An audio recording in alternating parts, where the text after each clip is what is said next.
প্রিয় এসএসসি শিক্ষার্থীবৃন্দ, SSC chemistry express কোর্সে তোমাদের সবাইকে স্বাগত। আজকে আমরা দেখব রসায়নের সর্বশেষ অধ্যায়, রসায়নের 12তম অধ্যায়, আমাদের জীবনের রসায়ন। তো জীবন মানে তো রসায়ন, তাই না? তো এই জীবনের রসায়ন আজকে আমরা এই অধ্যায় শেষ করব। এই অধ্যায় থেকে তোমাদের মাঝে মাঝে প্রায় বোর্ড কোশ্চেন পরীক্ষায় প্রশ্ন চলে আসে। তো এটা যেহেতু একটা ইজি একটা চ্যাপ্টার, এখান থেকে যদি বোর্ড কোশ্চেনে প্রশ্ন আসে তো এখান থেকে তোমরা সহজেই অ্যান্সার করতে পারো। তাই এই অধ্যায়টাকে একদম ছেড়ে দেওয়া যাবে না, এটাকেও পড়তে হবে। এবং এই অধ্যায় থেকে কিন্তু প্রচুর পরিমাণে এমসিকিউ আসে, প্লাস হচ্ছে যে ক নাম্বার খ নাম্বার কোশ্চেনগুলো এখান থেকে চলে আসে। তো এই চ্যাপ্টারে অনেক মজার মজার টপিক রয়েছে, এগুলো যদি পড়তে চাও তাহলে সাথেই থাকো। হ্যাঁ, তাহলে শুরু করা যাক। আচ্ছা, প্রথমে দেখি আমাদের জীবনের যে রসায়ন। আমাদের জীবনে ওতপ্রোতভাবে রসায়ন যুক্ত আছে, ঠিক আছে? আমাদের ঘুম থেকে ওঠা থেকে শুরু করে ঘুমাতে যাওয়া পর্যন্ত প্রতিটা ক্ষেত্রে আমরা কিছু না কিছু রসায়নের সাথে সংশ্লিষ্ট থাকি। এই যে আমরা দাঁত ব্রাশ করি, ওখানে কিন্তু রসায়ন রয়েছে পেস্টের ভিতরে। আমরা যে নাকমুখী ক্রিম, সাবান টাবান মাখি, এখানে সব জায়গায় কিন্তু রসায়ন রয়েছে। রসায়ন দিয়ে কিন্তু সাবান, প্রসাধনী এগুলো তৈরি হচ্ছে। এমনকি আমাদের যে গায়ের যে জামা কাপড়, যে কালার টালার, এগুলো সব কিন্তু রসায়ন থেকে আসে, তাই না? মানে আমরা যেখানে যা কিছু দেখি, মানে যেখানে যাই, আমাদের রসায়ন কিন্তু লাগে। আমাদের জামা কাপড় ধৌত থেকে শুরু করে তারপর হচ্ছে দেখো, আমরা গ্লাস ক্লিনার, টয়লেট ক্লিনার থেকে শুরু করে যা হারপিক টারপিকে যা আছে, সব জায়গায় কিন্তু আমাদের রসায়ন লাগতেছে। রসায়ন ছাড়া কিন্তু আমাদের জীবন চলতেছে না। আমাদের কৃষিক্ষেত্রেও রসায়ন লাগে, যেমন ইউরিয়া সার প্রস্তুত করতে রসায়ন লাগে, সে সারটা ইউজ করি, ঠিক আছে? তো এগুলো নিয়ে আমাদের আজকে একটু পড়ালেখা হবে। তো তোমাদের বইতে যেই বিষয়গুলো আছে, টপিকগুলো, ওগুলো একটু আলোচনা করবো। বেকিং পাউডার এবং বেকিং সোডা এগুলো কি? এগুলো কোথা থেকে আসলো? বেকিং সোডা বা খাবার সোডা রাশির নাম হচ্ছে সোডিয়াম হাইড্রোজেন কার্বনেট বা সোডিয়াম বাইকার্বনেট। এই যে সোডিয়াম বাইকার্বনেটটা রয়েছে, সোডিয়াম বাইকার্বনেট, এটাকে বলা হয় বেকিং সোডা। আর এই বেকিং সোডার ভিতরে যদি আমি এই যে টার্টারিক অ্যাসিড বা কোনো জৈব অ্যাসিড দেই, জৈব অ্যাসিড হতে পারে, ভিনেগারও হতে পারে, বা কোনো টার্টারিক অ্যাসিড দেই, তখন এইটা তৈরি হবে বেকিং পাউডার। এটা তৈরি হবে বেকিং পাউডার। এই বেকিং পাউডারটা আসলে আমাদের খাবার ফুলাতে সাহায্য করে। আমরা রুটি ফুলাই, কেক ফুলাই, সেখানে কিন্তু এই বেকিং পাউডার যখন মিক্স করে দেই, তখন এটা কিন্তু বেশি ফুলে টসটসা হয়ে যায়। এটা কিভাবে হয় একটু আমরা দেখে নিই।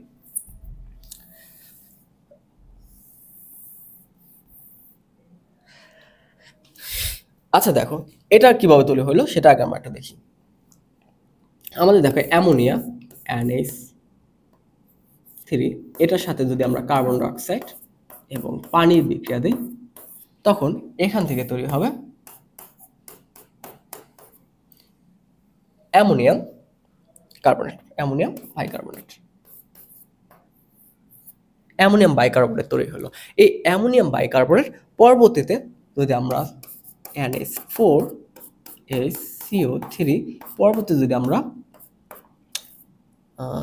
সোডিয়াম ক্লোরাইডের সাথে, ঠিক আছে, সোডিয়াম ক্লোরাইডের সাথে যদি বিক্রিয়া দেয় খাবার লবণের সাথে, তখন কি হবে? এখান থেকে আমাদের তৈরি হবে সোডিয়াম বাইকার্বনেট। ওকে, এই যে সোডিয়াম বাইকার্বনেট তৈরি হলো, এটার নামই কিন্তু হচ্ছে বেকিং সোডা বা খাবার সোডা। এটার নাম হচ্ছে বেকিং সোডা বা খাবার সোডা। এই সোডাটা আমরা খাই, এই জন্য এটার নাম খাবার সোডা হয়। ওকে, এখন এই খাবার সোডার ভিতরে যদি আমরা, এখানে যদি আমরা কিছু যদি অ্যাড করে দিই, যেমন টার্টারিক অ্যাসিডটা যদি অ্যাড করে দিই, টার্টারিক অ্যাসিডটা যদি অ্যাড করে, তখন কি হবে? টার্টারিক অ্যাসিড হচ্ছে এটা C6H6O হচ্ছে 6, ও সরি C4 হবে, এটা C4H6O6। এটা যদি আমরা যোগ করি, তখন এটা হয়ে যাবে আমাদের বেকিং পাউডার। এটা কি তৈরি হবে? Baking powder. এই জায়গাটা আমাদের জিনিসটা আসবে এরকম, C4, এই 6 ছিল, সেখান থেকে হয়ে যাবে 4, আর বাকি 2 এখানে সোডিয়ামটা ঢুকবে, C4H4Na2। আর এখানে আমাদের কি ছিল? ও, ওটা ছিল হাইড্রোজেন, দেখো O6। ওকে, তো এটা আমাদের তৈরি হয়ে গেল C4H4Na2O6। এই যে আমাদের এই জিনিসটা তৈরি হলো, যৌগটা তৈরি হলো, এটার সাথে সাথে আমাদের আরেকটা জিনিস তৈরি হয়। এখানে তৈরি হয় কার্বন ডাইঅক্সাইড আর তৈরি হয় পানি। এই দেখো, এই যে কার্বন ডাইঅক্সাইড তৈরি হলো, এই কার্বন ডাইঅক্সাইড এটা কিন্তু উড়ে চলে যায়। কার্বন ডাইঅক্সাইড যখন উড়ে চলে যায়, তখনই কিন্তু আমাদের খাবারের ভিতরে এই বেকিং সোডা যখন মিক্স করি, এগুলো যখন মিক্স করি, তখন খাবারের ভিতরে যখন এগুলো মিক্স করে দিলাম, তখন এই বিক্রিয়াটা করে, বিক্রিয়া করে এখানে কার্বন ডাইঅক্সাইড উৎপন্ন হয়। আর কার্বন ডাইঅক্সাইডের যে কাইগুলো থাকে, আমাদের যেই পেস্টগুলো আমরা তৈরি করি, কাইগুলো থাকে, ওটার ভিতর থেকে কার্বন ডাইঅক্সাইডগুলো বের হতে থাকে। এই যে কার্বন ডাইঅক্সাইডগুলো বের হয়, এই বের হওয়ার মাধ্যমে কিন্তু এটা ফুলে ফুলে বের হয়। হ্যাঁ, আমরা যে রুটি বা কেক বানাই, তখন এই কার্বন ডাইঅক্সাইড যখন তাপ দেই, তাপ দেওয়ার ফলে কার্বন ডাইঅক্সাইডটা বের হয়ে যাচ্ছে। কার্বন ডাইঅক্সাইড বের হওয়ার সময় এদেরকে ফুলে তারপর কিন্তু বের হয়। ওকে, তো এভাবে কিন্তু বেকিং সোডা এবং খাবার সোডার মাধ্যমে আমাদের খাবারকে সুস্বাদু করে ফেলতে পারি।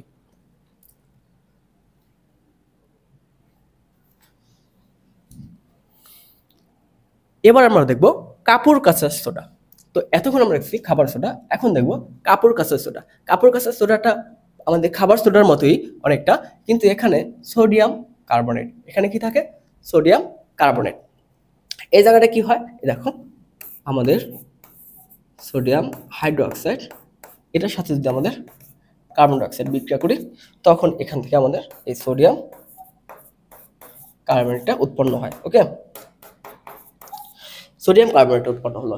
এই সোডিয়াম কার্বনেটের সাথে যদি আমরা একটু পানি মিক্স করি, Na2CO3, এটার সাথে যদি 10 অণু পানি মিক্স করি, তখন এটার নাম হয়ে যাবে সোডিয়াম ডেকোহাইড্রেট। সোডিয়াম ডেকোহাইড্রেট।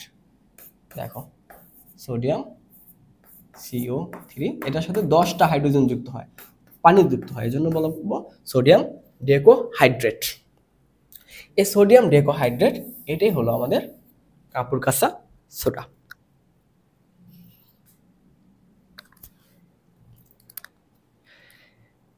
এবার আমরা দেখব সিরামিক বা ভিনেগার। এটা কি জিনিস? সিরামিক বা ভিনেগার এটা হচ্ছে যে আমাদের ইথানোয়িক যে অ্যাসিডটা রয়েছে, সেই ইথানোয়িক অ্যাসিডের 4 থেকে 10% যে জলীয় দ্রবণটা, ওইটাই হচ্ছে ভিনেগার। মানে হচ্ছে, দেখো, ইথানোয়িক অ্যাসিড হচ্ছে CH3COOH, এটা হলো আমাদের ইথানোয়িক অ্যাসিড। এই ইথানোয়িক অ্যাসিডের 4 থেকে 10% জলীয় দ্রবণ। এটার মানে হচ্ছে যে আমাদের যদি 100% পানি থাকে, মানে হচ্ছে আমাদের যদি 100 মিলিগ্রাম পানি থাকে, তার ভিতরে 4 থেকে 10 মিলিগ্রাম থাকবে আমাদের, মানে 100 মিলিগ্রাম যদি পানি থাকে, তার ভিতরে 4 থেকে 10 মিলিগ্রাম থাকবে এই CH3COOH, ভিনেগার। মানে হচ্ছে খুবই লঘু একটা অ্যাসিড। তো এই ভিনেগারটা কি করে? ভিনেগারটা আমরা ইউজ করি খাবার সংরক্ষণ করতে। তোমরা করো না, যে আচার সংরক্ষণ করো বা বিভিন্ন খাবার টাবার সংরক্ষণ করো, এই খাবার আচার সংরক্ষণ করার সময় আমরা কিন্তু ভিনেগার ইউজ করে থাকি। তো এটা কিভাবে খাবার আচার সংরক্ষণ করে থাকে? দেখো, এখানে যে খাবারের ভিতর যে এটার যে H+ থাকে না, দেখো, এখান থেকে H+ বের হয়, CH3COOH, এই যে H+টা বের হয়, এই H+টা ব্যাকটেরিয়াকে ধ্বংস করে ফেলে। খাবারে যে ব্যাকটেরিয়া থাকে, সেই ব্যাকটেরিয়াকে ধ্বংস করে ফেলে। আর এই খাদ্য দীর্ঘকাল এই যে ব্যাকটেরিয়ার যে আক্রমণ থেকে রক্ষা পেয়ে যায়। তো খাবার নষ্ট হয় কেন? মূলত খাবার নষ্ট হয় যে খাবারের ভিতরে কিছু ব্যাকটেরিয়া থাকে, তখন ওই ব্যাকটেরিয়াগুলো ওই খাবারটাকে পচাতে শুরু করে দেয়। হ্যাঁ, মানে ওরা খাওয়া দাওয়া শুরু করে দেয়, আমাদের খাবারে ব্যাকটেরিয়া খাওয়া শুরু করে দেয়, মানে খাবার এভাবে পচে যায় আসলে। তো আমরা যদি ওই খাবারের ভিতরে ব্যাকটেরিয়াগুলো মেরে ফেলি, এই যে এই ভিনেগার দিয়ে, ভিনেগার থেকে যে H+টা বের হয়, এটা এসে ব্যাকটেরিয়াকে ধ্বংস করে ফেলে, তখন আর খাবারটা নষ্ট হয় না। ঠিক আছে? তো এইভাবে সিরকা বা ভিনেগার ব্যবহার করে আমরা খাবারকে সংরক্ষণ করতে পারি।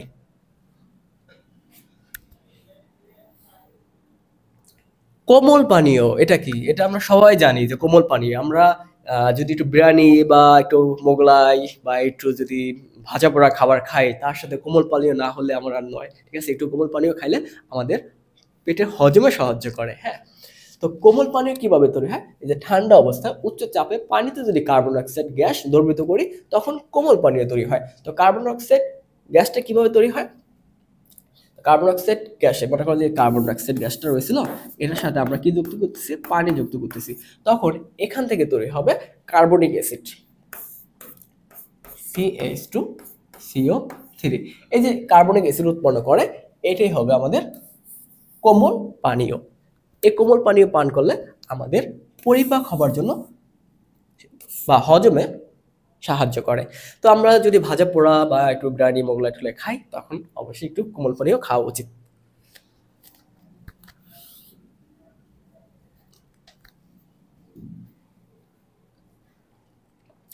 এবার আমরা দেখবো টয়লেট ক্লিনার। টয়লেট ক্লিনার কিভাবে কি হলো, হ্যাঁ দেখো, টয়লেট ক্লিনারের মূল উপাদান হচ্ছে সোডিয়াম হাইড্রোক্সাইড। এই সোডিয়াম হাইড্রোক্সাইডটা টয়লেট ক্লিনারের মূল উপাদান। এখন দেখো, এই সোডিয়াম হাইড্রোক্সাইডের সাথে আরো কিছু কিছু যুক্ত করা হয়। কি কি থাকে দেখো, এখানে সোডিয়াম হাইপোক্লোরাইড থাকে। এই সোডিয়াম হাইপোক্লোরাইড এটাই কিন্তু আমাদের জীবাণুগুলো মুক্ত করতে সাহায্য করে। দেখো, সোডিয়াম হাইপোক্লোরাইডের যে সোডিয়াম এটা রয়েছে,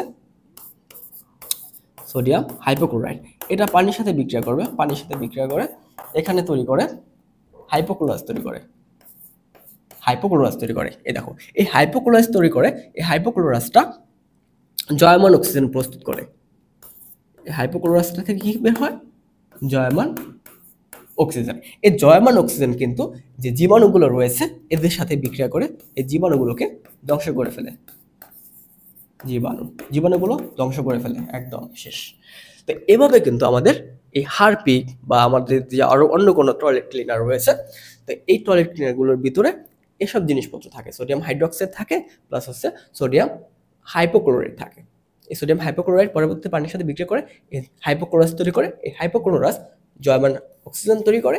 সেই জয়মান অক্সিজেন যে আমাদের জীবাণুগুলো রয়েছে, যে টয়লেটের ভিতরে জীবাণুগুলো থাকে আর কি, বাথরুমে টয়লেটে যে জীবাণুগুলো থাকে ওগুলোর সাথে বিক্রিয়া করে এগুলোকে নষ্ট করে ফেলে।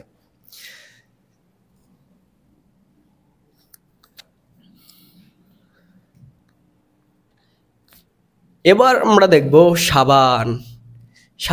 সাবানের সাথে পরিচিত নয় আমরা কেউ নেই, কারণ আমরা প্রতিদিন সাবান ইউজ করি। সাবান ছাড়া আমাদের গোসল হয় না। হ্যাঁ, তো সাবান আসলে কিভাবে আসলো, কিভাবে সাবান উৎপন্ন হলো? সাবান আসলে কি? এই সাবানও কিন্তু একটা কেমিক্যাল সাবস্টেন্স। তো সাবানটা কিভাবে উৎপন্ন হয়? সাবান হচ্ছে যে আমাদের উচ্চতর অ্যালকেনগুলো রয়েছে, যে উচ্চতর ফ্যাটি অ্যাসিড বলা হয়, সে ফ্যাটি অ্যাসিডের লবণটা ওইটা কিন্তু আমাদের সাবান। দেখো, ফ্যাটি অ্যাসিড বলতে উচ্চতর ফ্যাটি অ্যাসিড থাকবে। কত উচ্চতর?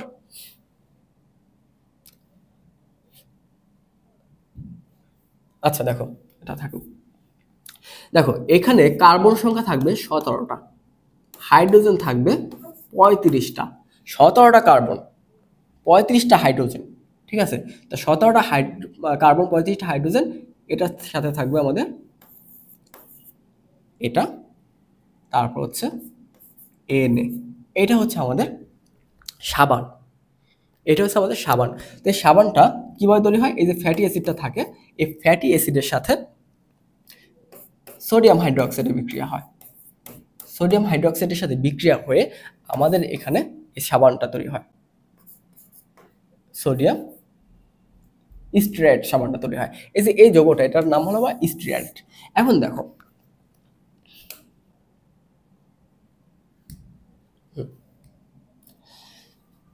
দেখো সাবানের ভিতর যেই মূল উপাদানটা থাকে সাবান তৈরি হওয়ার, যে সোডিয়াম স্টিয়ারেট, এটা হচ্ছে সাবান। হ্যাঁ, এখন এই সাবানটা হয় উচ্চতর ফ্যাটি অ্যাসিড থেকে, কিন্তু সমস্যা হচ্ছে উচ্চতর ফ্যাটি অ্যাসিড কোনটা? এটা C17H35, C++। এই যে উচ্চতর ফ্যাটি অ্যাসিড, এটা কিন্তু আমাদের পাওয়া যায় না, মানে ন্যাচারালি ডিরেক্টলি পাওয়া যায় না। আমরা তেল চুবড়ি থেকে আসলে এটা সংগ্রহ করি, কিন্তু ওখানে এটার সাথে আমাদের অ্যালকোহল যুক্ত থাকে। অ্যালকোহল যুক্ত হয়ে এখানে আমাদের তেল বা চবড়ি আকারে থাকে। উচ্চতর ফ্যাটি অ্যাসিডটা আমাদের তেল আর চবড়ি আকারে থাকে। তো এটা কিভাবে হয়? তেল আর চবড়িটা হচ্ছে তোমার এস্টার হিসেবে থাকে। মনে করো যে এটা অ্যাসিড, এখানে যদি আমাদের একটা অ্যালকোহল থাকে, যে অ্যালকোহলগুলো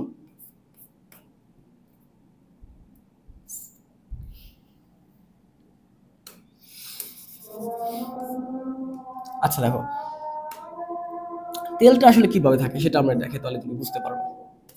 এখানে C17H35, C17H35 এভাবে থাকে। এগুলোর সাথে আমাদের C এইচটা থাকে না, এখানে থাকবে আমাদের CH2, CH2। এটা হচ্ছে আমাদের তেল চবড়ি।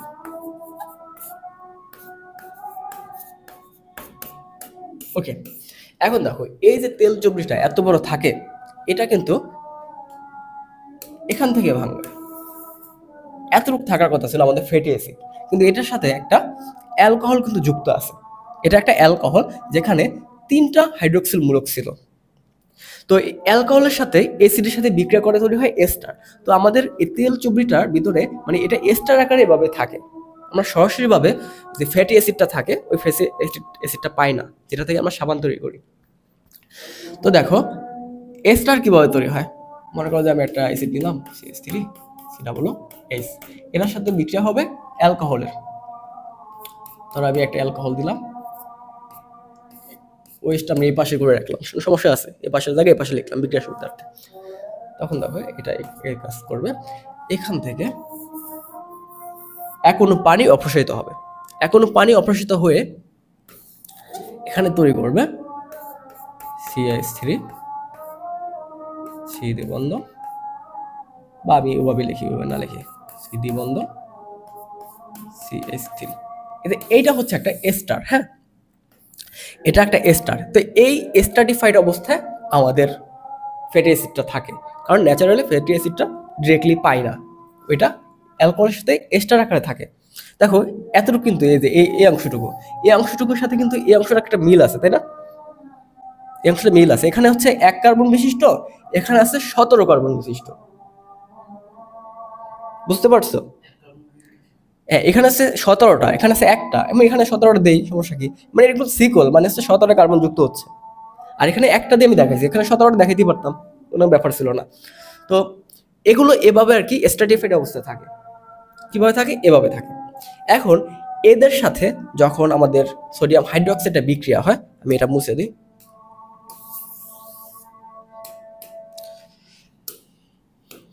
দেখো এদের সাথে সোডিয়াম হাইড্রোক্সাইড বিক্রিয়া হবে। সোডিয়াম হাইড্রোক্সাইডের বিক্রিয়া হলে দেখো এই জায়গাটায় এখানে কয়টা লাগবে? 3টা লাগবে, যেহেতু 3টা অ্যাসিড রয়েছে। আর এখানে শূন্য একটা কম দিছি নাকি আমি? আচ্ছা দেখো এই জায়গাটায় নেগেটিভ পোর্শন কোনটা? এটা পজিটিভ, এটা নেগেটিভ, এটা পজিটিভ, তাই না? এগুলো পজিটিভ হিসাবে রাখি আমি। এখন দেখো কি হয়, এই জায়গা থেকে এই যে আমাদের সোডিয়ামটা আছে, এই সোডিয়ামটা এদের সাথে এসে যুক্ত হবে নেগেটিভ পোর্শনটার সাথে। তখন কি হবে? এখান থেকে 3 অণু সাবান তৈরি হবে। C17 আমি এভাবে লিখি, S35 COO, N এ থাকবে সোডিয়াম স্টিয়ারেট সাবান। এটার নাম হচ্ছে স্টিয়ারেট সাবান। আমাদের আরো সাবান রয়েছে, ওলিক সাবান রয়েছে, যেটা হচ্ছে সম্পৃক্ত। আচ্ছা দেখো পামিক সাবান রয়েছে, ওটা অসম্পৃক্ত, ওটা কার্বন একটা কম থাকে, C15 মেবি। আর হচ্ছে যেটা থাকে ওলিক, ওটা হচ্ছে দ্বিকার্বন, না ওলিকটা হচ্ছে C15 থাকে, আর C17 এটা পামিকটের। আচ্ছা দেখো ওগুলো বাদ দাও। তো এখন দেখো এখানে কি তৈরি হয় বাকিটা, এই যে আমাদের ওয়েস্টটা থাকে না, ওয়েস্ট এটার সাথে যুক্ত হয়ে একটা মজার জিনিস তৈরি হয়, সেটা হচ্ছে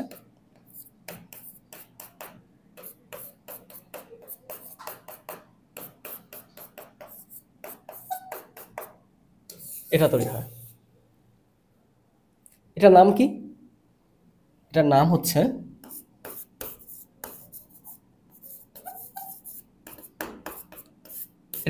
গ্লিসারিন।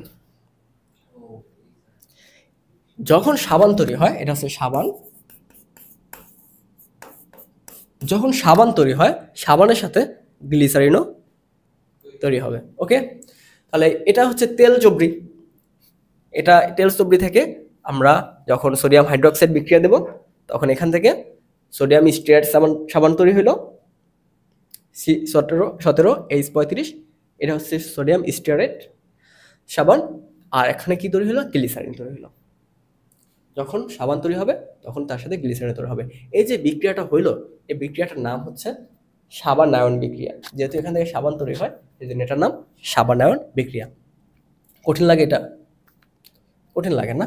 শুধু এটা 3টা করে লিখে দিবা, এখানে 3টা করে লিখে দিবা, এখানে কিভাবে বিক্রিয়াটা হচ্ছে দেখাই দিবা, শেষ। মুখস্থ তো করাই লাগবে, মুখস্থ ছাড়া যাবা কোথায়? এখন দেখো এই যে সাবান, এই সাবান কিভাবে আসলে আমাদের পরিষ্কার করে, জামা কাপড় পরিষ্কার করে বা আমাদের হাত টাত পরিষ্কার করে, কিভাবে করে? তো সাবানের যে আমরা 2টা অংশ দেখলাম, মনে করো যে আবার লিখি সাবানের সংকেতটা। কি কি ছিল? C17, S35, COON। এটা কি ছিল আমাদের সাবানটা, সোডিয়াম স্টেয়ার সাবান। এখন এই সাবানের এটা কি একটা মাথা থাকে, এটা কতটা? 17টা চেন, বুঝতে পারছো? তো এই সাবানের দুটো অংশ থাকে, এ একটা অংশ,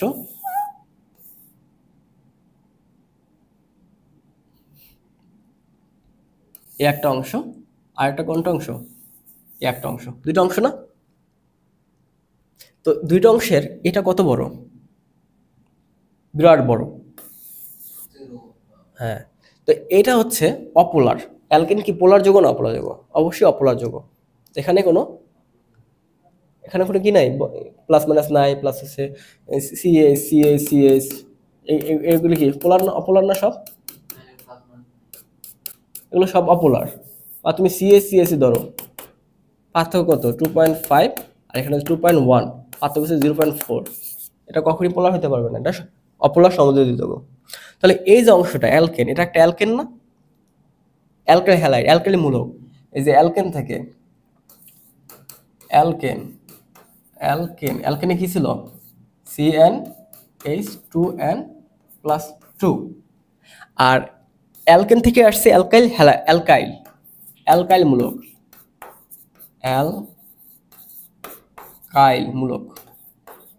অ্যালকাইল মূলক হচ্ছে এখান থেকে একটা এইচ কমে গেলে অ্যালকাইল মূলক হয়ে যায়, তাই না? এখান থেকে একটা এইচ কমে গেলে তো অ্যালকাইল মূলক হয়ে যায়। অ্যালকাইল মূলক হবে এটা CnH2n+1, মানে একটা এইচ কমে যায়, এটা কি হয়? এখানে বন্ধন আকারে থাকে, তাহলে সে অ্যালকাইল মূলক। তাহলে আমাদের এটাও একটা অ্যালকাইল মূলক। কিভাবে দেখো, এন এর মান কত? 17, এস এর মান কত?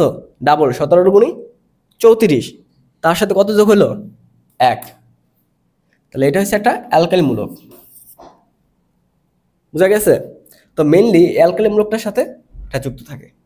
তো এই অ্যালকাইল মূলকটা হচ্ছে কি নন পোলার, এটা হচ্ছে নন পোলার মাথা,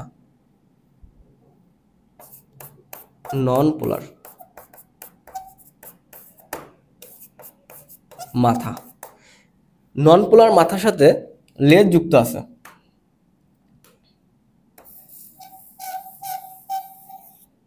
কিসের লেজ? পোলার লেজ। এটা হচ্ছে লেজ। এটা কি পোলার না? এখানে প্লাস, এখানে মাইনাস, এখানে প্লাস, এটা কি পোলার যৌগ? তো এটা হচ্ছে লেজ, পোলার লেজ।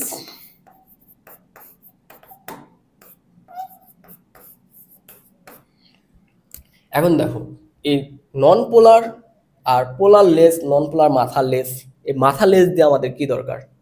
আর এগুলো পোলার আর নন পোলার সাথে সম্পর্ক কি? পঞ্চম অধ্যায় এজন্য পোলার আর নন পোলারটা এত গুরুত্ব দিয়ে পড়ানো হয়েছিল। এটা পারলে কিন্তু অনেক কিছু পেয়ে যাবা। হ্যাঁ, এখন দেখো, আমরা জানি লাইক ডিজলভ লাইক, যে যেমন তার সাথে তেমনই মিশে, এটা পড়াইছিলাম। তো নন পোলার যৌগের সাথে মিশবে, পোলার যৌগের সাথে মিশবে। তো আমাদের যে জামা কাপড়গুলো থাকে, আমাদের জামা কাপড়গুলো থাকে,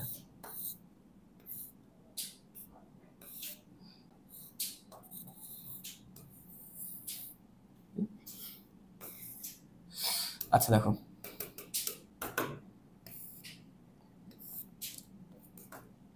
এই জামা কাপড়ে যে ময়লাগুলো থাকে না, ময়লাগুলো লেগে আছে। হ্যাঁ, এই যে ময়লাগুলো হচ্ছে নন পোলার। ময়লাগুলো কি? নন পোলার। তো এই নন পোলার সাথে মিশবে কে? এই সাবানের মাথা, নন পোলার সাথে এই সাবানের মাথা এসে যুক্ত হবে। দেখো, এই সাবানের মাথা এসে যুক্ত হবে এখানে, বুঝা গেছে? কি করছি? আচ্ছা দেখো, সাবানের মাথা যখন যুক্ত হলো,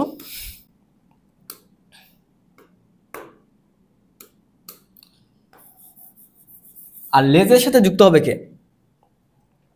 সাবানটা যখন আমি পানি গাবলার ভিতর ধুচ্ছি, তো না, তো পানির ভিতর চুবাচ্ছি এটারে, চুবা চুবা ধুচ্ছি, যখন আমি এটা সাবান দিয়ে ওয়াশ করব, তখন কি করি এটাকে, হ্যাঁ, অথবা আমরা হাতে যখন ওয়াশ করি, এই যে হাতে হাতে যখন আমরা করতেছি, তখন হাতে কি থাকে, আমাদের ময়লা থাকে অনেক। মনে করো যে এখানে অনেক ইয়াগুলো জল জল ইয়াতে লেগে আছে। এখন আমরা যখন সাবান দিয়ে ঘষতেছি, তখন সাবানের যে পোলার মাথাটা থাকবে, এই যে পোলার মাথাটা, এই পোলার মাথাটা ওদের এসে ধরবে। ধরার পর আর নন পোলার যে মাথাটা, এই নন পোলার মাথাটা এই যে এখানে ছিল, এটা যুক্ত হবে কার সাথে, এটা যুক্ত হবে পানির সাথে। পানির সাথে কেন যুক্ত হবে, কারণ পানি একটি পোলার যৌগ, পড়াইছিলাম, পানি একটি পোলার যৌগ। পানি পোলার যৌগ হয় কি না,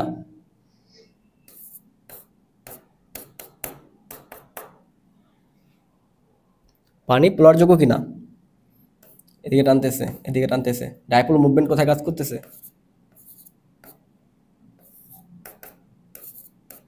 দেখো এটা একটা পোলার যৌগ হয়েছে কিনা, ডাইপোল মুভমেন্ট কোথায়, একটা ডিরেকশন আছে, তাহলে ডাইপোলটা একটা ডিরেকশনে আছে। যখন এই ধরনের ডিরেকশন থাকবে, তখন এটা পোলার ইয়া থাকে, যৌগ হয়। এগুলো এখানে সব আংশিক ঋণাত্মক, এখানে আংশিক ধনাত্মক হয়ে আছে।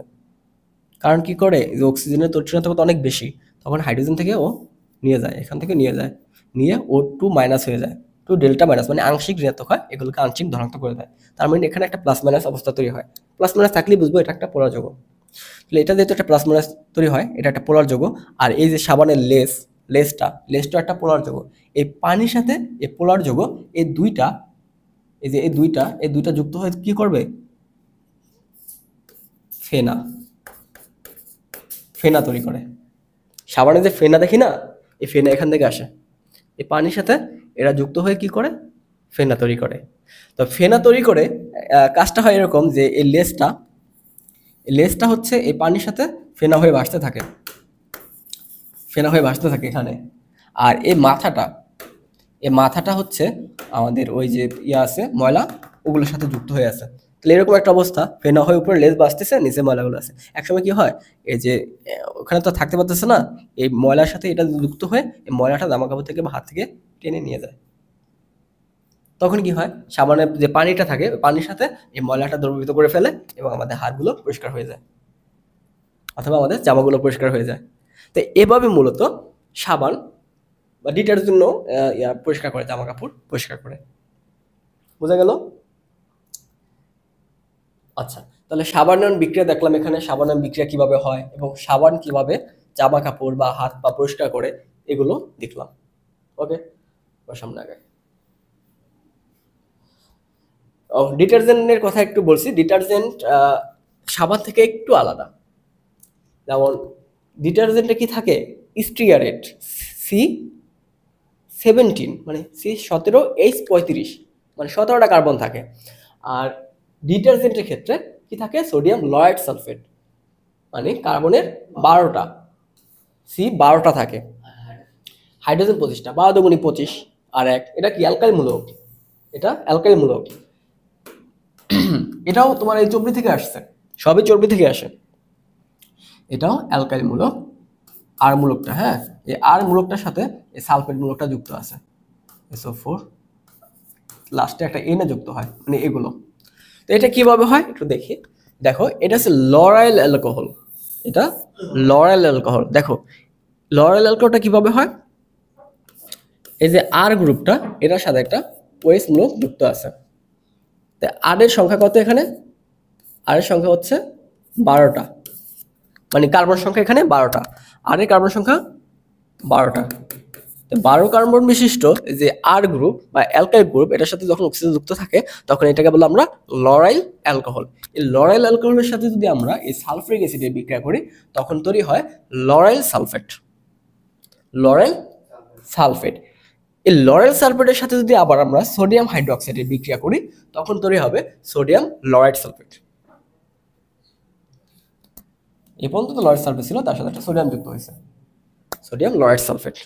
ওকে, তো সোডিয়াম লরাইড সালফেট এটাও সেম ওইভাবেই কাজ করে। হ্যাঁ, এটা একটা ওই যে আমাদের মাথাটা, নন পোলার মাথাটা, মুছে দিয়ে এগুলো, যে এটা এটা হচ্ছে আমাদের সেই নন পোলার মাথাটা, নন পোলার।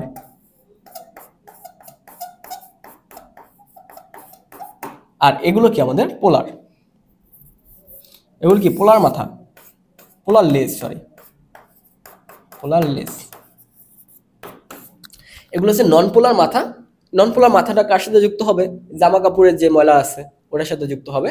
এবং পোলার যে লেজটা, লেজটা হচ্ছে হাইড্রোফোবিক, মানে হচ্ছে পানিকে ভালোবাসে লেজটা। তো পানির সাথে বিক্রিয়া করে ফোম তৈরি করে, সামান্য ফেনা তৈরি করে। হ্যাঁ, তো ফেনা তৈরি করে ও উপরে ভাসতে থাকে আর নিচে ময়লাগুলোর সাথে ও মাথা ধরে রাখে। তো এক পর্যায়ে কি হয়, টেনে ময়লাগুলো নিয়ে আসে, নিয়ে পানির সাথে দ্রবীভূত হয়ে যায়। বুঝছো, এভাবে আর কি মেনলি ঘটে। তো এই যে ডিটারজেন্ট এবং সাবান, এই দুটার ভিতরে একটু পার্থক্য রয়েছে, সেটা হচ্ছে এই এখানে থাকে সোডিয়াম লরেল সালফেট আর ওখানে থাকে sodium stearate, sodium stearate acid. আচ্ছা আচ্ছা, দেখো এখন ডিটারজেন্ট এবং সাবান এই দুইটা তো দুই ধরনের। হ্যাঁ, সাবান সাবান আমাদের ত্বকের জন্য ভালো, সাবান আমরা ইউজ করি। ডিটারজেন্ট এবং সাবানের ভিতর একটু পার্থক্য আছে। যেমন ডিটারজেন্ট একটু পাউডার আকারে থাকে, তাই না? সাবানটা কি আকারে থাকে? সোপ আকারে থাকে, মানে থাকে বার আকারে থাকে। তো এখন আমরা কি করছি, আবার এই যে ডিটারজেন্টটাকে লিকুইড বানায় ফেলি আমরা মাঝে মাঝে, লিকুইড দিয়ে তারপর ইয়াটাই করি হ্যান্ড ওয়াশের মতো। আর এই যে এখানে সালফেটটা কেন যুক্ত করা হয়? এই সালফেটটা যুক্ত করা হয় ডিটারজেন্টটাকে এই গুঁড়া বানানোর জন্য, পাউডার বানানোর জন্য। মূলত এই সালফেটের জন্যই ডিটারজেন্টটা গুঁড়ো থাকে, পাউডার থাকে। বুঝতে পারছো? আর ডিটারজেন্টের একটা বড় সুবিধা হচ্ছে এটা খড় পানি এবং যে মিঠা পানি দুইটাতেই ভালো কাজ করে। কিন্তু সাবান খড় পানিতে কাজ করবে না। সাবান খড় পানিতে ফেনা উৎপন্ন হয় না। বুঝতে পারছো? কিন্তু এই যে ডিটারজেন্ট ও খড় পানিতেও ফেনা তৈরি করে। এজন্য যে আমরা যেখানে খড় পানি আছে সেখানে ডিটারজেন্ট ইউজ করতে পারি গোসল করার ক্ষেত্রে। যেমন আমাদের পাশা ভাই হচ্ছে ডিটারজেন্ট দিয়ে গোসল করতো। হ্যাঁ, যে ব্যাচেলার পয়েন্টে যে পাশা ভাই, তো ও কিন্তু সাবান ইউজ করতো না, ও ডিটারজেন্ট দিয়ে গোসল করতো। ঠিক আছে, সম্ভবত সেখানে পানিটা খড় পানি, সাবান দিয়ে হয়তো ফেনা হয় না, তাই ডিটারজেন্ট দিয়ে গোসল করতো।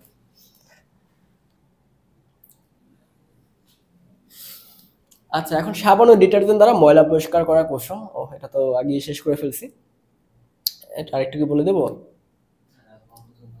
আচ্ছা, তাহলে এটা দেখাই দিলাম জাস্ট। এখানে যে সাবানে হাত ধুচ্ছি, এখানে ওই যে মাথাটা যুক্ত হচ্ছে সাবানের সাথে, আর যে এখানে জামা কাপড় ধুচ্ছি, এই যে এটা হচ্ছে কি এগুলো, যেগুলো এগুলো এই যে জিনিসগুলো দেওয়া আছে, এটার সাথে কি মাথাটা যুক্ত হবে, আর লেজটার সাথে যুক্ত হবে পানি, এটার সাথে যুক্ত হচ্ছে পানি, পানি যুক্ত হয়ে এখানে কি ফেনা তৈরি করছিল, ফেনা ফেনা তৈরি করে ওকে ভাষায় নিয়ে যাচ্ছে, তুলে এই আয় তুলে নিয়ে যাচ্ছে। তারপর কি হলো, আমাদের জামাটা পরিষ্কার হয়ে গেল। এভাবে আর কি হচ্ছে। এই যে এলাকা একটু দেওয়া আছে যে কাপড়, কাপড় হচ্ছে জৈব ময়লা যেটা আছে ওটা এখানে কাপড়ের সাথে লেগে আছে, তখন এই যে মাথাটা আসতেছে, এই যে মাথায় এসে কি করলো, এই যে জল, এখানে উল্টা দেখাইছে, ঠিক আছে, আচ্ছা থাক, এখানে উল্টা দেখাইছে। তো এটাকে যদি জৈব ময়লা দেওয়া হয়, এটার সাথে আমাদের লেজটা, ও ঠিকই তো আছে, জৈব ময়লা দেওয়া হয়, এটার সাথে আমাদের কি যুক্ত হবে? এটার সাথে যুক্ত হবে আমাদের এই জৈব ময়লাটা, মাথাটা এখানে যুক্ত হবে, আর লেজের সাথে যুক্ত হবে আমাদের পানিটা। একটু ভুল দেখাইছে, উল্টা উল্টা দেখা দিছে। আচ্ছা দেখো, পরের এতে চলে যায়।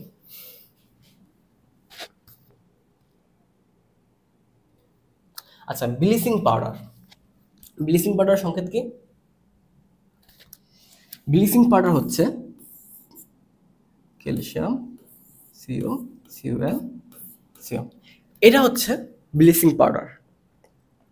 তো এই ব্লিচিং পাউডার এ হচ্ছে পানির সাথে বিক্রিয়া করে, এই পানির সাথে বিক্রিয়া করে কি তৈরি করবে? হাইপোক্লোরাস তৈরি করবে। ব্লিচিং পাউডার যখন আমরা পানিতে দেই, সিএল সিএল পানিতে দেই, তখন পানিতে আসলে কেন দেই ব্লিচিং পাউডার? এই ব্লিচিং পাউডার দিয়ে আমরা পানির জীবাণুমুক্ত করার ক্ষেত্রে ব্যবহার করি। তো অনেকে আছে না যে পানির জীবাণু থাকে, তো তো জীবাণুযুক্ত পানিকে জীবাণুমুক্ত করার জন্য বা পানি বিশুদ্ধ করার জন্য আমরা ক্লোরিনেশন প্রক্রিয়াটা ইউজ করি। ক্লোরিনেশন, থিতানো, তারপর হচ্ছে ফিল্টার, পানি ফুটানো, অনেক প্রকার ফিটকারি দেয় মাঝে মাঝে থিতানোর জন্য। তো ক্লোরিনেশন ওরকম একটা প্রক্রিয়া যেখানে কি করা হয়, যে পানির ভিতর ব্লিচিং পাউডার দেওয়া হয়, যেমন এই যে ব্লিচিং পাউডারগুলো দেওয়া হয়। তো এই ব্লিচিং পাউডারের সাথে যখন পানির বিক্রিয়া হয় তখন এখানে আমাদের হাইপোক্লোরাস তৈরি হয়। হ্যাঁ, এই যে হাইপোক্লোরাস তৈরি হয়, এখানে আরেকটা জিনিস তৈরি হয়, ক্যালসিয়াম ক্লোরাইড, এটা থাকে। তো আমাদের মেন কাজ হচ্ছে হাইপোক্লোরাস নিয়ে। এখন দেখো, এই যে হাইপোক্লোরাস, এই হাইপোক্লোরাস আবার পানির সাথে বিক্রিয়া করে এখান থেকে আমাদের তৈরি করে কি, জয়মান অক্সিজেন তৈরি করে। এই হাইপোক্লোরাস থেকে কি তৈরি হয়ে যাচ্ছে, জয়মান অক্সিজেন তৈরি হচ্ছে। ধরো আমি এখান থেকে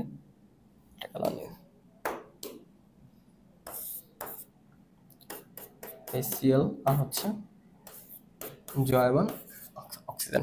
এই যে জয়মান অক্সিজেন তৈরি হলো, এটা কি, জয়মান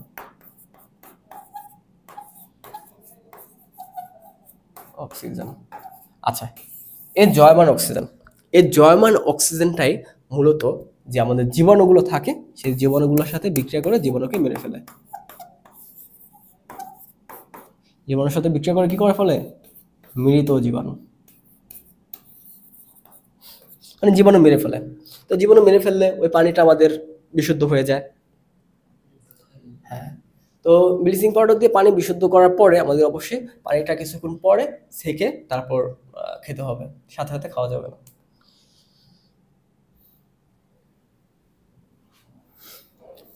আচ্ছা, গ্লাস ক্লিনার, এটা আমরা সবাই ইউজ করে থাকি, সবার বাসার যে গ্লাস ইউজ করার জন্য। সেখানে কি কি থাকে, সেখানে আমাদের মূলত অ্যামোনিয়াম হাইড্রোক্সাইড থাকে গ্লাস ক্লিনারের ভিতরে, এবং সাথে আরেকটা জিনিস থাকে, আইসোপ্রোপাইল অ্যালকোহল থাকে। তো এই যে অ্যামোনিয়াম হাইড্রোক্সাইড, এটাতেই কিন্তু পরিষ্কার হয়ে যায়, কিন্তু সমস্যা হচ্ছে এটাতে যে জৈব ময়লাগুলো আছে ওইটা কিন্তু পরিষ্কার হয় না, অজৈবগুলো পরিষ্কার হয়। এই জৈব ময়লাগুলো পরিষ্কার করার জন্য আমাদের এখানে আইসোপ্রোপাইল অ্যালকোহলটা ব্যবহার করা হয়, যে এটা এই আইসোপ্রোপাইল অ্যালকোহলটা ব্যবহার করা হয়। তাহলে অ্যামোনিয়াম হাইড্রোক্সাইডটা, এটাকে হচ্ছে যে অজৈব ময়লাগুলো ওটার সাথে বিক্রিয়া করে ওটাকে নষ্ট করে ফেলে, পরিষ্কার করে ফেলে। আর এই যে আইসোপ্রোপাইল অ্যালকোহল, এই আইসোপ্রোপাইল অ্যালকোহলটা হচ্ছে যে জৈব ময়লাগুলো থাকে ওগুলোকে ক্লিন করে ফেলে। এবার আমরা দেখব যে কিছু প্রশ্ন, যে তোমাদের বোর্ড পরীক্ষায় কি কি ধরনের প্রশ্ন আসে এই চ্যাপ্টার থেকে। তো বোর্ড পরীক্ষা দেখো যে 2019 সালে বরিশাল বোর্ডে একটা প্রশ্ন আসছে, সেটা হচ্ছে যে তেল ও কষ্টিক সোডা এই দুইটা বিক্রিয়া করে আমাদের এক্স নামে একটা যৌগ তৈরি হয়েছে এবং গ্লিসারিন তৈরি হয়েছে। এটা কি বিক্রিয়া, এতক্ষণে বুঝে ফেলছো, যেটা একটা সাবানায়ন বিক্রিয়া। যে তেল যেটা ছিল তেল চবরি, যে আর এর সাথে আমাদের যে সেটা বলো এটা ছিল CH3, এটা ছিল আর কি। হ্যাঁ, তো এটা একটা আমাদের তেল। তো এই তেলটার সাথে কষ্টিক সোডার বিক্রিয়া হচ্ছে,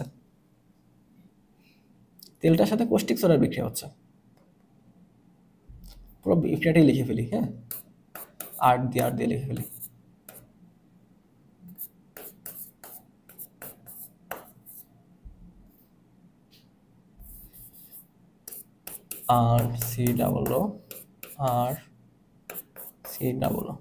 এখানে কি ছিল, CH3,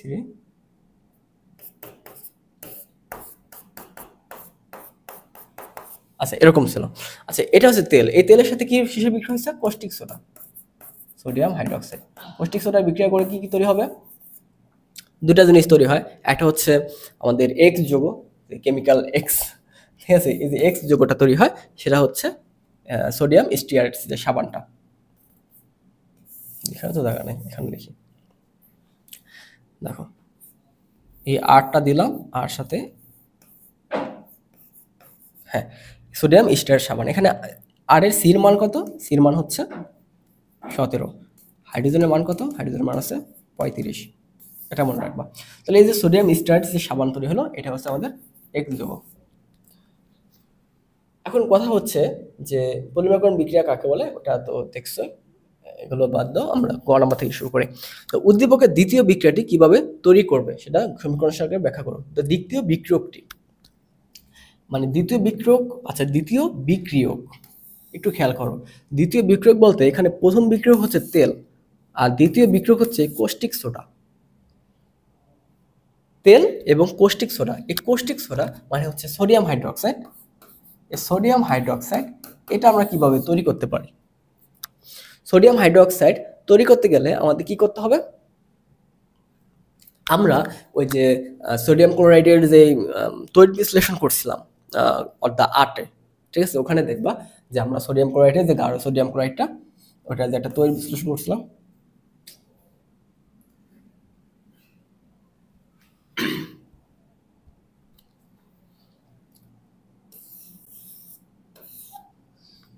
আচ্ছা, যে এটার ভিতরে যে আমরা তড়িৎ বিশ্লেষণ করছিলাম,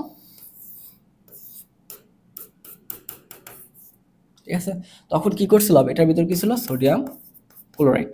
এখানে সোডিয়াম প্লাস ক্লোরিন মাইনাস আকারে ছিল। তখন তড়িৎ বিশ্লেষণ করব, এটার ভিতরে আরো কয়েকটা আয়ন ছিল। কি কি আয়ন ছিল এখানে? এখানে পানি ছিল কিন্তু H প্লাস ছিল, OH মাইনাস ছিল। তাহলে এটার ভিতর চারটা আয়ন ছিল, সোডিয়াম প্লাস আয়ন ছিল, ক্লোরিন মাইনাস ছিল, H প্লাস ছিল, OH মাইনাস ছিল। তো এখান থেকে যখন এটাকে আমরা তড়িৎ বিশ্লেষণ করব ব্যাটারির সাথে যুক্ত করে, এখানে একটা ব্যাটারি দিলাম, ব্যাটারির সাথে যুক্ত করব, এটা হচ্ছে অ্যানোড, এটা হচ্ছে ক্যাথোড। তো অ্যানোডে কার কার যাওয়ার কথা? অ্যানোডে হচ্ছে এই ক্লোরিনটা ও আর আছে হাইড্রোক্সাইড, এই দুইটা যে কোনো একটা যাবে। কিন্তু এটা যাবে কিসের উপর নির্ভর করে? ওই যে সক্রিয়তা একটা সিরিজ রয়েছিল, সক্রিয়তা একটা সিরিজ রয়েছিল, সেখানে আমরা পড়ছিলাম যে এরকম ছিল অ্যানো, এসও, তারপর হচ্ছে fluorine, bromine, iodine, bromine, bromine, fluorine, bromine, iodine, chlorine, iodine, এভাবে ছিল। লাস্টে ছিল আমাদের ওই ওএসটা। দেখো ক্লোরিন কিন্তু অনেক উপরে, লেখাই তো বোঝা যায় না এখানে। আচ্ছা কেটে দিই। দেখো এভাবে ছিল এনও, এসও, তারপর হচ্ছে তোমার ব্রোমিন, ক্লোরিন, কি লিখি,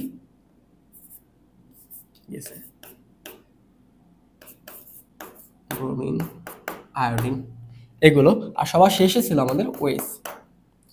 তাহলে এই যে সক্রিয়তা সিরিজগুলো ছিল, আমরা জানি যে সক্রিয়তা সিরিজের নিচে যারা থাকে তারা সবার আগে ইলেকট্রন ত্যাগ করে বা গ্রহণ করে এখানে চলে আসে। ইলেকট্রন ত্যাগ করে কোথায় চলে আসে? অ্যানোডে চলে আসবে, নিচে যারা আছে। তো এখানে সবার নিচে আছে কি? হাইড্রোক্সাইড। কিন্তু এই জায়গায় আমরা গাঢ় সোডিয়াম ক্লোরাইড দিছি, গাঢ় সোডিয়াম ক্লোরাইড মানে অনেক বেশি পরিমাণ সোডিয়াম ক্লোরাইড দিছি। তার মানে এখানে এই Cl মাইনাসের ঘনমাত্রা এটা অনেক বেশি, এজন্য ও এটাকে বাদ দিয়ে ক্লোরিনটা আগে এসে এখানে ঢুকবে। পড়ছিলাম কি এগুলো মনে আছে নাকি? অষ্টম অধ্যায় দেখো। তো এখানে ঢুকলে এই দ্রবণে বাকি পড়ে থাকবে কে? হাইড্রোক্সাইড। আবার এই যে অ্যানোড, ক্যাথোড, ক্যাথোডে আছে কি? নেগেটিভ চার্জগুলো, তাই না? এখানে আসবে পজিটিভ। এখানে দুইজনের আসার কথা, এক আছে হাইড্রোজেন, এক আছে সোডিয়াম। তো হাইড্রোজেন এবং সোডিয়াম এই দুজনের ভিতর কি আসবে? হাইড্রোজেন আসবে নাকি সোডিয়ামটা আসবে? হ্যাঁ, এটাও আমরা ওই যে সক্রিয়তার সিরিজ রয়েছে, ওই সক্রিয়তার সিরিজ থেকে পেয়ে যাবো। যেটা নিচে থাকবে ওইটাই, কম আর বেশি না, যেটা বেশি। আমরা এটা মনে রাখছিলাম কে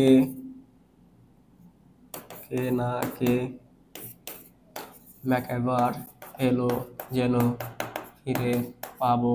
হ্যাঁ দেখো, এই কোথায় হচ্ছে আমাদের H প্লাস আয়ন নিচে, আর কোথায় হচ্ছে সোডিয়াম কত উপরে, পার্থক্য দেখো ওর। তাহলে সবার নিচে কে আছে? হাইড্রোজেন, সোডিয়াম আছে তো অনেক নিচে। তার মানে এই জায়গাটায় হাইড্রোজেনটা ঢুকে যাবে, হাইড্রোজেনটা আগে ঢুকে যাবে। এই জায়গায় ঘনমাত্রা কাজ করবে না, কারণ হাইড্রোজেন ও হচ্ছে খুবই সক্রিয়। হ্যাঁ, ও হচ্ছে কোনোভাবেই, ও এত ইলেকট্রনের অভাব, কোনোভাবে ইলেকট্রন পাইলেই হয়েছে ওখানে চলে যাবে। হ্যাঁ, ওর কিন্তু ইলেকট্রনের খুব অভাব। কারণ দেখো এই যে হাইড্রোজেন, ওর একটা মাত্র ইলেকট্রন রয়েছে, আর একটা মাত্র প্রোটন রয়েছে, নিউট্রন নেই। তার মানে ওর খুবই ক্ষুধা ইলেকট্রনের, মানে ও ইলেকট্রনের, হ্যাঁ, কারণ ওই যে আরেকটা ইলেকট্রন পাইলে ও নিষ্ক্রিয় হতে পারে। হ্যাঁ, একটা লাগবে, ও দ্রুত দৌড়াবে, এখানে দ্রুত এসে এই যেটার সাথে যুক্ত হয়ে কি হবে, এখানে হাইড্রোজেন প্লাসটা এখানে এসে হাইড্রোজেন হয়ে উড়ে চলে যাবে, হাইড্রোজেন গ্যাস হয়ে, এই কাজটা হবে। আর এই যে আমাদের এখানে ক্লোরিন এটার সাথে যুক্ত হলো, আর এখানে হাইড্রোজেন উড়ে গেল, কিন্তু এই পাত্রের ভিতর এখন কি অবশিষ্ট থাকবে বলো? পাত্রের ভিতর এখন অবশিষ্ট থাকবে, এখানে আছে আমাদের সোডিয়াম, সোডিয়াম প্লাস, আর অবশিষ্ট আছে ওএইচ মাইনাস। এই দুজন মিলে কি তৈরি হবে? ওএইচ, এই যে সোডিয়াম হাইড্রোক্সাইড, যেটা হচ্ছে আমাদের এই যে কৌষ্টিক সোডা। এই যে কৌষ্টিক সোডাটা আমরা এখান থেকে পেয়ে যাবো। বোঝা গেল? এখন দেখো, গ যৌগটির ক্রিয়া কৌশল ব্যাখ্যা করো এবং অতিরিক্ত ব্যবহারে পরিবেশের জন্য ক্ষতিকর। গ যৌগটি কোনটা? ও আচ্ছা, গ যৌগটি, সরি কি বলতেছি, এক যৌগটি। এক যৌগটি হচ্ছে কোনটা? সাবান। তো সাবানের ক্রিয়া কৌশল, সাবান কিভাবে ক্রিয়া করে? ওই যে বললাম, ওর একটা মাথা থাকে, একটা হাইড্রোফোবিক লেজ থাকে, হ্যাঁ, পানির সাথে লেগে বয়লা টলা নিয়ে যায়, এটা হচ্ছে ওর ক্রিয়া কৌশল। হ্যাঁ, এটা একটু মাথা লেজ দিয়ে আটকে দিবে তাহলেই হবে। এটা বেশি ব্যবহার করলে অবশ্যই পরিবেশের জন্য ক্ষতিকর। এটা বেশি ব্যবহার করা যাবে না, যতটুকু প্রয়োজন ঠিক ততটুকুই ব্যবহার করা যাবে। তো এই পর্যন্তই ছিল যে তোমাদের রসায়ন এই কোর্সের, রসায়ন কেমিস্ট্রি এক্সপ্রেস কোর্সের 12তম অধ্যায় শেষ। তো তোমরা ভালোভাবে প্রিপারেশন নাও। তো কোর্সটি যদি কোনোভাবে বুঝতে না পারো তো কমেন্ট করতে পারো, অ্যান্ড বারবার দেখতে পারো, এবং ভালো একটা প্রিপারেশন নাও, ভালো পরীক্ষা দাও। দেখো আমাদের এই যে কোর্সটা, এই কোর্সটা যে এসএসসি কেমিস্ট্রি এক্সপ্রেস এই কোর্সটা ছিল, এই কোর্সটা আমরা যে চ্যাপ্টার 1 থেকে শুরু করে দেখো 1 2 3 4 5 6 7 8 9 11 করে একদম 12তম চ্যাপ্টারে কিন্তু আমরা পৌঁছে গেছি, আমাদের গন্তব্যে পৌঁছে গেছি। একদম শূন্য থেকে পূর্ণাঙ্গ প্রস্তুতির জন্য যে কোর্সটা নিয়েছিলাম, সেই কোর্সটা কিন্তু আমাদের এখানে সমাপ্তি হলো 12তম নম্বর চ্যাপ্টারে। তার মানে আমাদের যে এসএসসি কেমিস্ট্রি এক্সপ্রেসটা ছিল, সেই এক্সপ্রেসটার এখানে সমাপ্তি ঘটলো। ঠিক আছে? তো এই কোর্সটার মাধ্যমে তোমরা শূন্য থেকে পূর্ণাঙ্গ প্রস্তুতি অর্জন করতে পারবা, এবং তোমরা বেশি বেশি প্র্যাকটিস করবা। প্র্যাকটিসের বিকল্প কিছুই নেই। ঠিক আছে? তোমাদের মঙ্গল কামনা করে আজকের মতো বিদায় নিচ্ছি। আবার কোনো কোর্সে দেখা হবে। সে পর্যন্ত ভালো থাকো। আল্লাহ হাফেজ।